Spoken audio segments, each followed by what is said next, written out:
Black কালারটা একটু দেখাই, এটা ব্ল্যাকের মধ্যে। কামিজটা হচ্ছে ফ্রন্ট ব্যাক স্লিভস একদম সেম প্রিন্টের মধ্যে আছে, জাস্ট আলাদা আলাদা করে দেওয়া। এটা ব্যাক পার্টটা, এটা হচ্ছে স্লিভসের পার্টটা। নেকের প্যানেলটা হচ্ছে এইরকম থাকবে, দামানটা হলো এইরকম একটা প্রিন্টের এমব্রয়ডারি কাজের মধ্যে আছে, স্লিভসের জন্য এটা থাকবে। আর দুপাট্টাটা হচ্ছে অর্গানজা নেটের উপর, ব্ল্যাক কালারের উপর দুইটা পাড়ে সুন্দর করে এমব্রয়ডারি কাজ করে দিয়েছে। সো এটা হলো আমাদের দুপাট্টা, একদম লাইট ওয়েটেড। হ্যাঁ, একদম লাইট ওয়েটেড। ট্রাউজারটা হচ্ছে ক্যামব্রিক কটন, জাস্ট আগেরটারই আরেকটা কালার বলবো। এই যে ট্রাউজারটা থাকছে ক্যামব্রিক, আর প্রাইসটা হচ্ছে 4600, অনলি 4600 টাকা।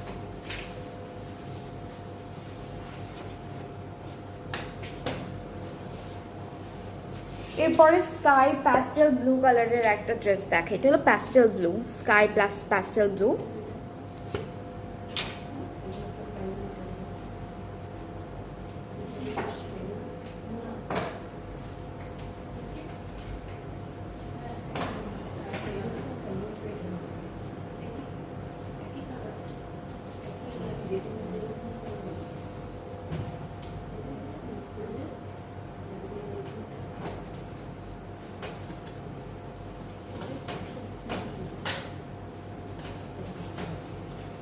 ওকে, সো এটা হচ্ছে কামিজের ফ্রন্ট পার্টে, এখানে শিফলি ওয়ার্ক আছে 3-4টা ডিজাইনের, ঠিক আছে, 4টা ডিজাইনের শিফলি ওয়ার্ক পাচ্ছি।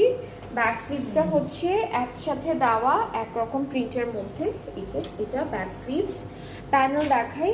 এটা হলো দামানের জন্য একটা দামান, একটা হচ্ছে নেকের জন্য থাকবে, আর একটা হলো স্লিভসের জন্য থাকবে। টোটাল 3টা প্যানেল পাচ্ছি। দুপাট্টাটা হলো, এটা কি ম্যাট সিল্ক আপু? ম্যাট সিল্কের মধ্যে। ম্যাট কেন বললাম, কারণ হচ্ছে এখানে শিমারি যে একটা টেক্সচার থাকে না, ওইটা নেই। সো এরকম একটা সিম্পল ম্যাট ফিনিশিং এর মধ্যে আছে, ডিজিটাল প্রিন্টেড। ট্রাউজারটা ক্যামব্রিক, এটাও কিন্তু অনেক সুন্দর, খুব ভালো একটা সুন্দর কালারের মধ্যে থাকছে। আর প্রাইসটা হলো মাত্র 4600 টাকা, 4600। সবগুলোর একই প্রাইস, প্রত্যেকটার সেম প্রাইস থাকছে। অ্যান্ড সেম ড্রেসের আরেকটা কালার আমরা পাচ্ছি, এটাকে